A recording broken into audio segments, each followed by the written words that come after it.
E aí, pessoal, beleza? Olha só, essa vai ser a nossa última aula de complexos e é um assunto que ele pode parecer um pouquinho mais complicado, tá? Mas a gente também não vai se deter muito nisso, que é a forma trigonométrica ou forma polar de representar um número complexo. Eu já comecei representando para a gente aqui no plano complexo um número z, né? Esse z é aquele número complexo que na forma algébrica é A mais BI, tá? O que a gente sabe? Aqui em cinza eu estou representando um módulo de Z, ali com aquela letra Rho, né? E essa aqui vai ser a medida do A, que é a parte real, essa aqui é a medida de B, que é a parte imaginária de Z. O que acontece de interessante? Isso aqui forma um triângulo retângulo, né? Agora eu vou pensar então nesse ângulo θ aqui, que é o argumento do meu número complexo Z. O que acontece de interessante? Vamos olhar isso aqui mais de perto. Esse B eu posso relacionar ali com o módulo de Z, pensando o seguinte, ó.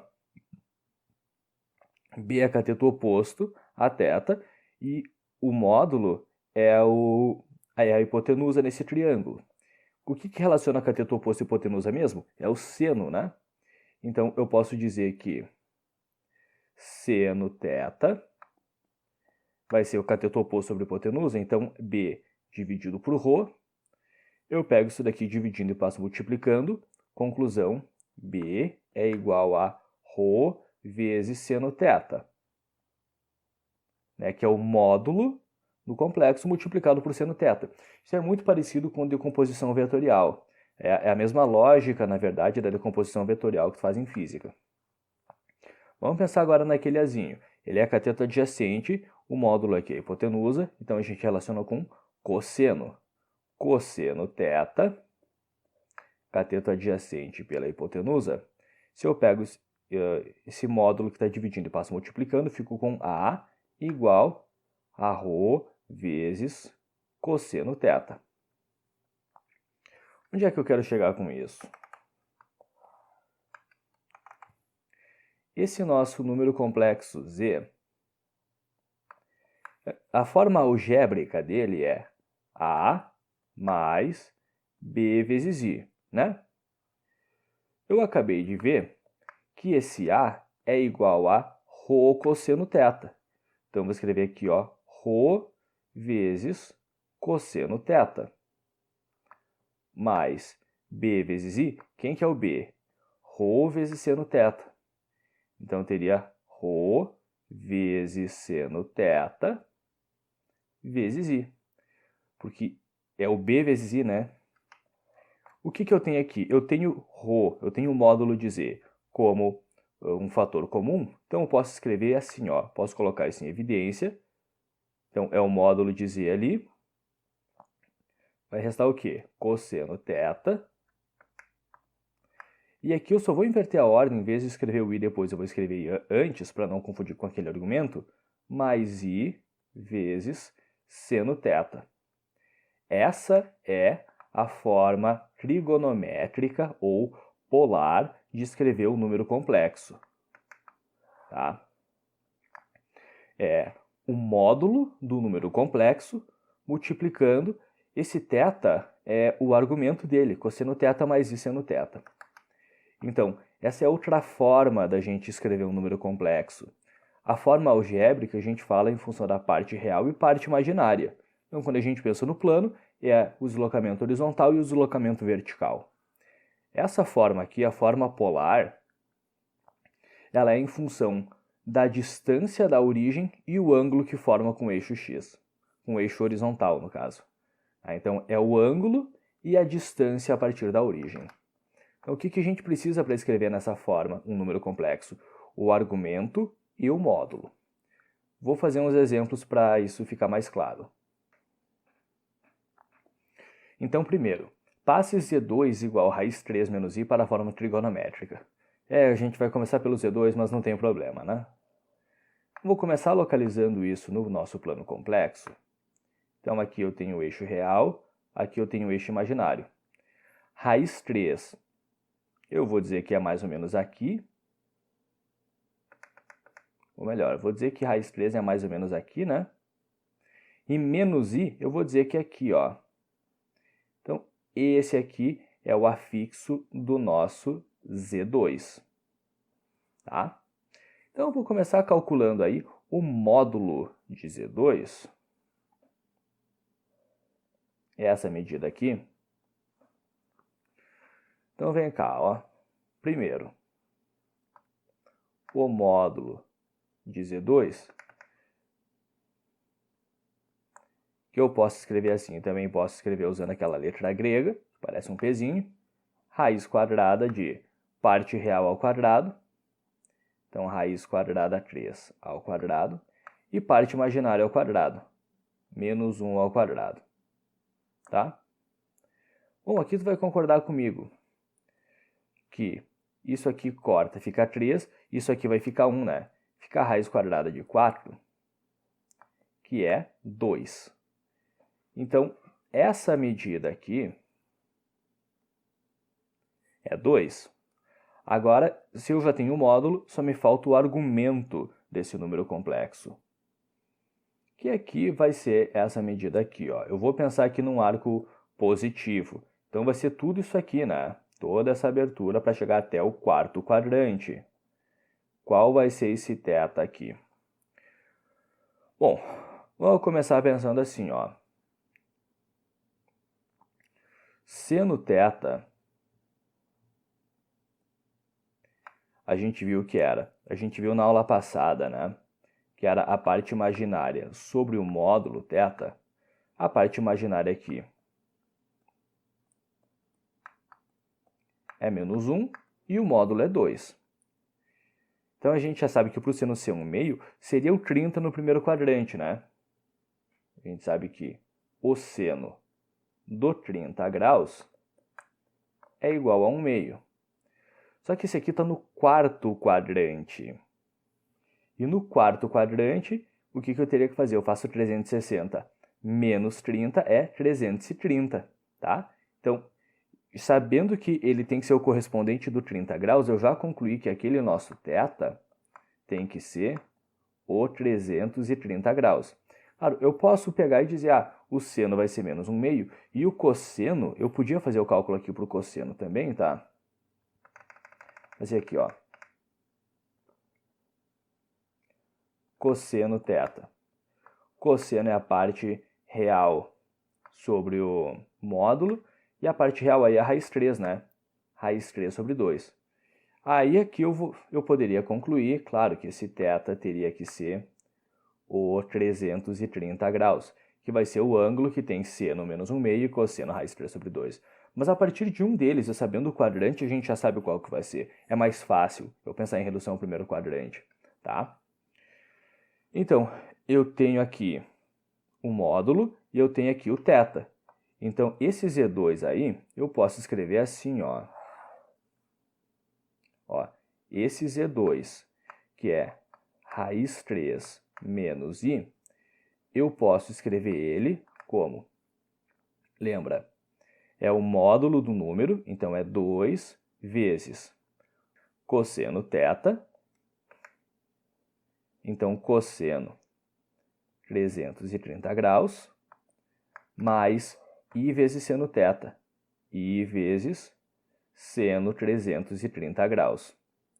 Aqui eu estou usando graus para facilitar, eu podia usar radianos, na verdade seria até mais interessante, tá? Seria até mais adequado, na verdade. Mas enfim, é esse o princípio. Calcula o módulo, encontra o argumento e escreve nessa forma. Apesar de ser uma coisa diferente, não ser tão intuitivo, não é exatamente difícil, né? Talvez só um pouquinho ali da trigonometria. Com base nisso, brinca com esse exemplo 2, escreve a forma polar desse número complexo. É o mesmo princípio.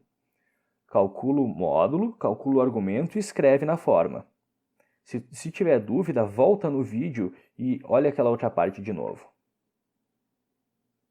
Bom, considerando que tu já fez, eu vou começar pensando aqui de novo como que seria esse número qual que seria o afixo dele no plano complexo. Então, eixo horizontal, eixo vertical. Olha, menos 2 mais 2i seria um número, sei lá, vou dizer aqui, ó. Aqui vai estar esse nosso Z1. A parte real é 2 negativo. E a parte imaginária é 2, né? Primeira coisa, calcular o módulo. O módulo, que vai ser essa distância do zero até o afixo.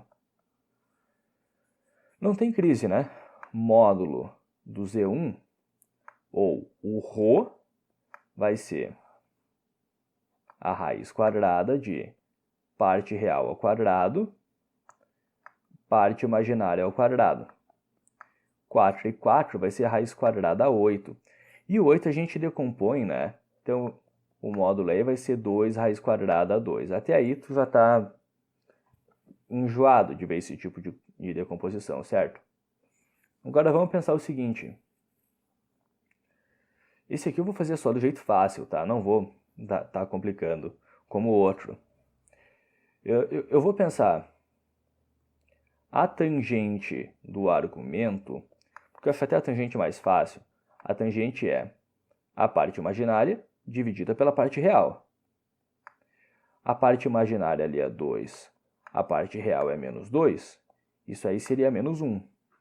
Então, vamos lembrar, lá no primeiro quadrante, qual que é a tangente que vai ser igual a 1? O 45 graus, né? A tangente do 45 graus é igual a 1.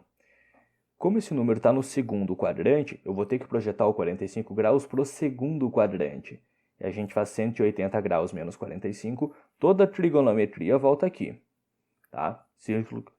Circunferência trigonométrica e coisa.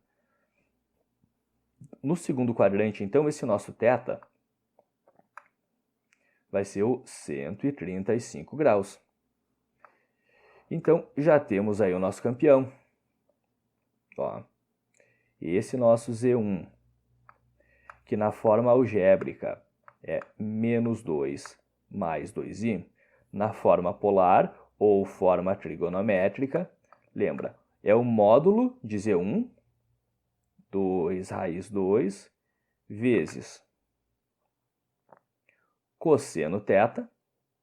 Então, cosseno, eu vou escrever aqui 135 graus, mais i seno θ. I vezes seno, 135 graus. É sempre o mesmo ângulo aqui e aqui, sempre o mesmo arco, tá? Porque é o arco que ele faz aqui com o eixo dos x. Esse ângulo aqui que ele faz é 135 graus. Eu espero que faça sentido. Eu digo qual que é o ângulo que ele faz e a distância que ele percorre depois desse ângulo. Ele faz esse ângulo de 135 graus e a partir do zero ele percorre essa distância que é igual a 2 raiz 2, tá? Nosso terceiro exemplo, ele é o contrário, ó. É passar esse número para a forma algébrica. E isso é muito mais fácil. Por quê? Porque aqui eu só tenho que pensar um pouquinho em trigonometria, ó.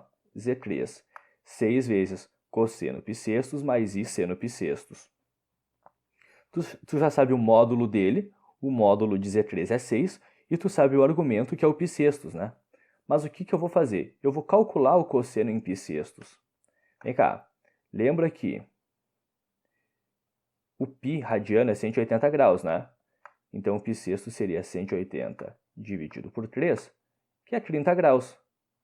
Então, isso daqui é 6 vezes cosseno 30, e cosseno 30, tu busca lá na tabela, 1, 2, 3, 3, 2, 1, essas coisas tudo. Cosseno 30 é raiz 3 sobre 2, mais i vezes seno 30, e seno 30 é 1 meio. O que eu vou fazer? Esse 6 multiplicando eu vou distribuir. 6 multiplica aqui e multiplica ali. Como que vai ficar? 6 vezes raiz 3 sobre 2? 6 raiz 3 sobre 2. 6 vezes i vezes 1 meio. Bom, 6 vezes i vezes 1 fica 6i. E o 2 continua no denominador. Claro, esse 6 eu vou dividir por 2 aqui, ó. 3 raiz quadrada a 3. e esse 6 aqui também, mais 3i. Tá? Então, passar da forma trigonométrica para a forma algébrica é mó fácil, é só tu pegar esse cosseno e esse seno e substituir. Aí tu multiplica e faz as continhas, tá? O próximo exemplo é para você tentar fazer sozinho. Usar a mesma lógica de antes, tá? Aliás, tu olha isso. Tu sabe dizer qual que é o módulo desse Z4? É 1. Como não tinha o número multiplicando escrito aqui, é porque é 1 cosseno π, né, mais... É 1 vezes cosseno π mais i seno π, tá? E o argumento é π radiano, lógico. Então, passa isso para a forma algébrica. Então, vamos lá, ó. Z4 igual cosseno π é menos 1, mais i vezes seno π é 0. Vamos lembrar da circunferência trigonométrica?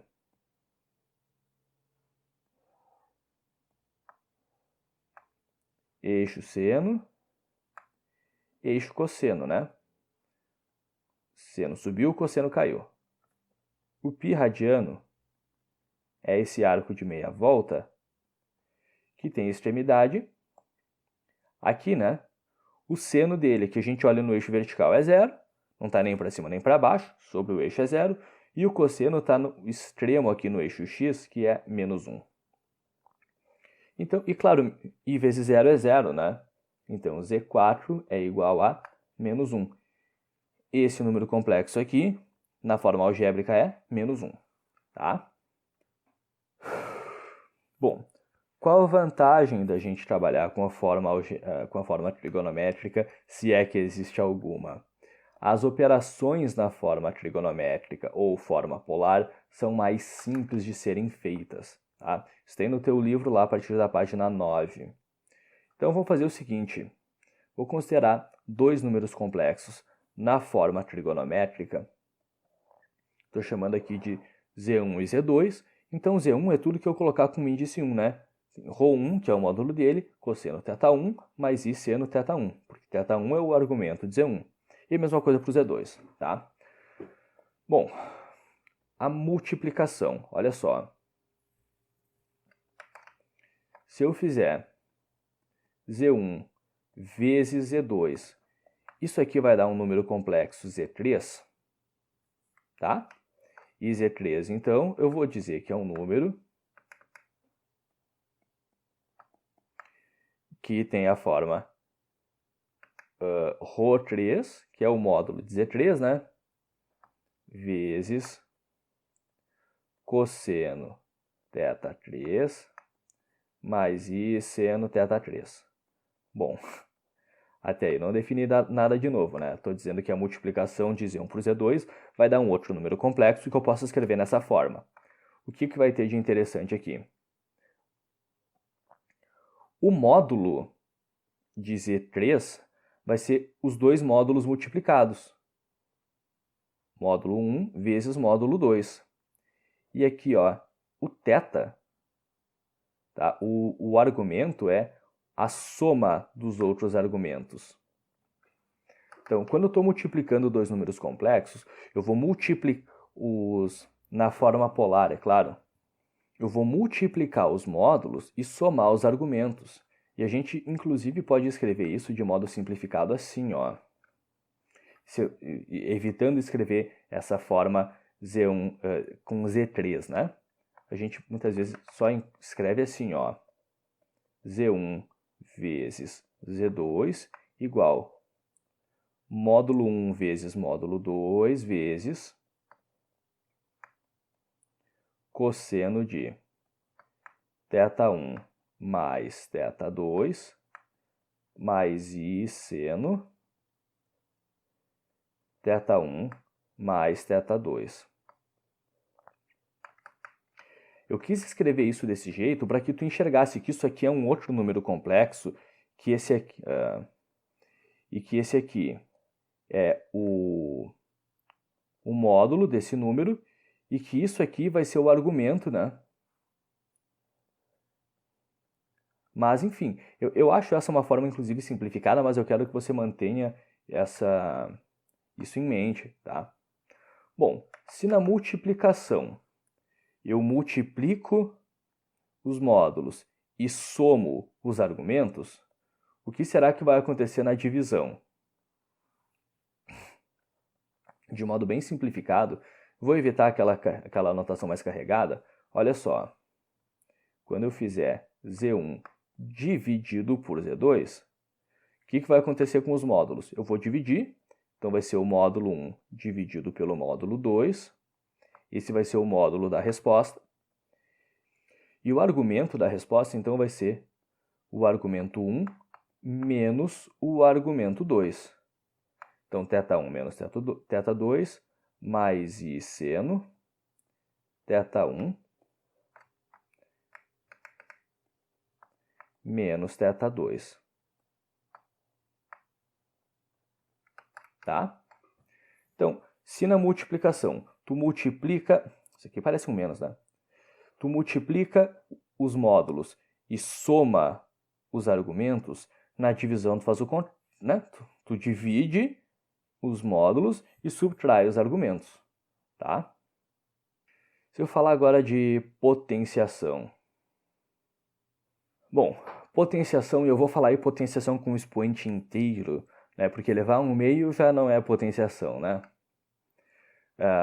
Olha só, então se eu vou pegar esse meu número Z1 e elevar num expoente n, o que vai acontecer? A gente já viu que a operação que a gente faz com o módulo é a operação que a gente está fazendo com o número, né? Então, Z1 elevado a n, o módulo vai ser o módulo de Z1 elevado a n. O módulo a gente faz a mesma operação que o número. Vezes, vamos lá, cosseno, você já deve estar adivinhando o que vai acontecer aqui, né? N vezes θ1 mais I vezes seno de n vezes θ1. Tá? Então, na potenciação, olha só, tu eleva o módulo no expoente n e tu multiplica o argumento pelo expoente n. Isso tem um nome chique, tá? Inclusive escrito no teu livro. Lá na página 11 é a primeira fórmula de De Moivre, tá? Então, olha, isso aqui já facilita bastante também se você tiver que fazer um número complexo elevado num expoente muito grande, né? O que a gente fazia antes era tipo tentar diminuir essa potência, mas a gente contava que fosse ficar uma coisa fácil, né? Então, para fazer na oitava, tu fazia ao quadrado, e ao quadrado, e ao quadrado. Tudo bem. Agora, se tu tiver que fazer elevado a 200, fica um pouco mais impraticável, né? E a fórmula de De Moivre aqui facilita. E eu até tinha pensado em nem comentar, mas já que estamos nisso, vamos falar brevemente, a segunda fórmula de De Moivre, que é para raiz. Só que aí vai ficar assim, ó. Eu vou até tirar essa escrita daqui, para não ficar complicando. Porque, ó, agora vou pensar que eu tenho um número complexo z, que é ρ vezes cosseno θ mais I seno θ. Não vou mais ficar pensando naqueles 1 e 2 ali. Vou pensar num número só. E aí se eu tenho que fazer uma raiz enésima de z, bom, eu vou dizer que eu vou chamar isso de um outro número complexo, que é w. Isso é uma coisa interessante para a gente falar. Complexos é um conjunto fechado para radiciação. O que quer dizer? Que qualquer operação de radiciação que eu fizer, o resultado vai continuar sendo complexo. Tá? Então, se eu fizer, por exemplo, raiz quadrada de menos i, isso vai continuar sendo um número complexo. Eu não preciso de um outro conjunto, tá? Da mesma forma que reais não é fechado. Entende? Bom, a questão é que aqui eu vou encontrar n valores w. Então, cada valor w aqui, ó, então eu vou chamar w índice k, para usar a mesma escrita do teu livro, o módulo desse número vai ser a raiz enésima, aliás, do módulo de z. Então o módulo vai ser sempre o mesmo, e aí, ó, cosseno de θ mais 2kπ dividido por n, mais I seno de novo, θ mais 2kπ dividido por n. Tá? Essa é a segunda fórmula de De Moivre. Essa é a segunda forma da gente calcular raízes em complexos. O que eu quero comentar contigo? Se a gente está resolvendo em reais, por exemplo, a equação x ao cubo igual a 1, tu passa a raiz cúbica, x vai ser a raiz cúbica de 1, que é 1, por exemplo, tá? E não tem outro número real que vai dar aqui. Lembra, raiz cúbica tu não passa mais e menos porque dá diferente, tu troca o sinal, né? 1 elevado ao cubo é 1 e menos 1 elevado ao cubo vai ser menos 1. Então, em reais, show, acaba aqui. Em complexos, não. Tá? Em complexos, a gente teria que fazer esse esquema todo. Claro, antes teria que escrever o 1 na forma polar e tal, mas ele vai ter isso daqui como uma raiz. Vou chamar aqui ó, de x1. Vai ter outra raiz, que vai ser menos 1 sobre 2 mais raiz 3 sobre 2i. Isso aqui vai ser a segunda raiz cúbica do 1 em complexos. E a gente ainda tem uma terceira, que vai ser menos 1 sobre 2 menos raiz 3 sobre 2i. Tá? Esses dois números aqui também são raízes cúbicas de 1 em complexos. Tá? Que a gente encontra usando essa fórmula aqui. Na verdade, dá para usar aqui uma outra forma de resolver também. Tá? Aqui, ó, se tu estiver esperto, dá para pegar isso daqui e escrever como x ao cubo menos 1 igual a 0. E x ao cubo menos 1 eu posso dizer que é x ao cubo menos 1 ao cubo. Por quê? Porque isso permite a gente fazer uma fatoração aqui. Escrever isso como x menos 1 vezes x quadrado mais x mais 1 igual a 0. Aí para essa multiplicação dá 0, ou isso daqui é 0 ou isso daqui é 0.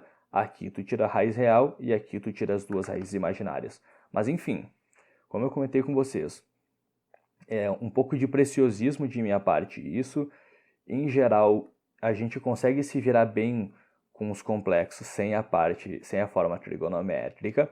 Apesar de ela ser importante, ela acaba não sendo tão importante no teu ensino médio, tá? Então aí a gente encerra complexos por si só e a gente vai para o nosso próximo tópico, chama polinômios. E em polinômios a gente vai continuar usando complexos, mas em geral na forma algébrica, tá bom? Até lá!